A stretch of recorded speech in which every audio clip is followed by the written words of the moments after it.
Welcome back to the Morning Blend. There is something very unnerving about packing up all your stuff into boxes and putting them on a big truck.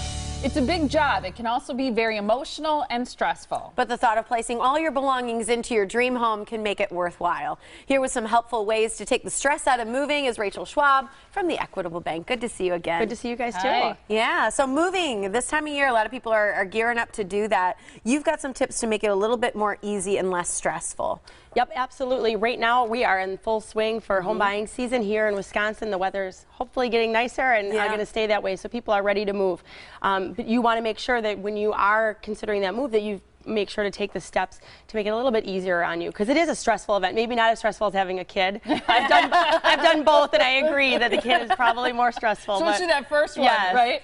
All right, but this is something that Tiff and I both like, and it's making a list. We're both totally list people, but make a checklist is key. Yes, make your own checklist, or just Google moving checklist. Just about every mover out there, all of the, Martha Stewart's got one. Every site that talks about home buying and things like that is going to have a list for you to go through and start checking things off. Okay. The next one is decide who is doing the moving. Does that mean like the company versus you and your friends and family? Yes. If you're going to do it yourself or you're going to have a moving company, either way, you're going to have to figure out if you need to rent a truck, do you need to rent a pod, or are you going to have different quotes from different movers. But you need to make that decision up front so that you can make other decisions smartly down the road. I think that's good, and know your timing too. What about the purging part of it? Because honestly, that's one thing about moving that is awesome is you get rid of a lot of stuff that you don't need, don't use, don't want anymore. Yeah, you cannot purge enough. Yeah. I mean, really, you can't. And you can't start soon enough.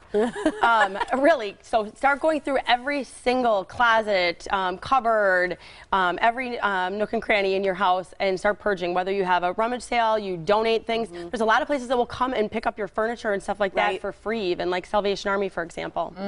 Yeah, lots of people can use the stuff that you're not using Yeah, anymore. if it's in good condition. So after you're purging, then start packing. How soon do you recommend? Honestly, if there are things that you are not going to use, your sweaters and winter coats, which we hope we don't need anymore. No. Start packing that stuff right away as you're purging.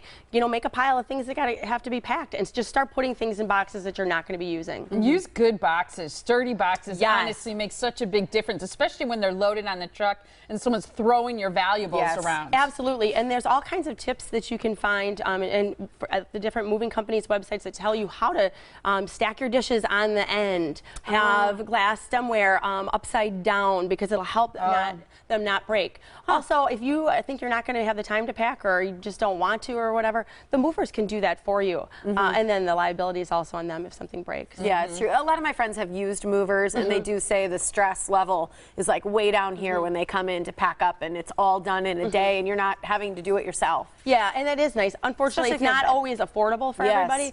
So, if you can, I highly advise you to be able to use the movers, but it doesn't always work out that way. So that's why you want to make sure that you're being proactive and smart about packing. Yes. We all loved your tip about putting things you need the first day or even the first week in clear boxes. Those big Tupperware. Sometimes you can get a really good sale on those and get them very inexpensively, and you can always reuse them, but then you can see what's in there. Yeah. I mean, if you have little children who, their favorite toys and you need all their stuff, put that stuff in clear bins so you can see it right away. And make sure that... Because they're going to be freaking out anyway because they're moving. Well, and when you're moving, when I moved last time, which was a long time ago, my son was real little, we had all of his stuff be the last things on the truck, so they were the first things off, so that we could set up his room and get it set up right away. So it was an easier transition for him. So just making sure that you're thinking of those things ahead of time helps. Make sure you also label your cardboard boxes. Yeah. And that's what I was going to say. Because one of the things I learned from moving, I've moved a lot in my life, is to write what room it goes in on the box. Right kitchen, right living room, right which bedroom or bathroom. Because then everything's already divvied up, and that helps you with unpacking so much. Also, you should number them and have a list of box 1, has kitchen supplies in it. Box 2 has sheets and towels or whatever, so that when you are missing, I'm missing box 25, you'll know that rather than guessing like, What you lost. where did my frying pans go? Yeah. And change of address, and you include a lot of important ones, especially your bank, absolutely. school, work, newspapers, magazines, doctors, dentists, cell phone providers, cable, satellite, internet, gosh, utilities, so many things. all that stuff. And keep in mind that now is a great time to move. You can get in touch with the Equitable Bank, find someone personally that you can speak to kind of go over your situation. You can get free pre-approval too. And remember that most sellers won't even consider your offer if it's not accompanied by a pre-approval from a reputable lender like Equitable Bank. So you can call them now at 414-777-4411, theequitablebank.com. You always have great information for people. Yeah. Thanks. Thanks Good. for having Good to see me. you, Rachel. Thank you so much.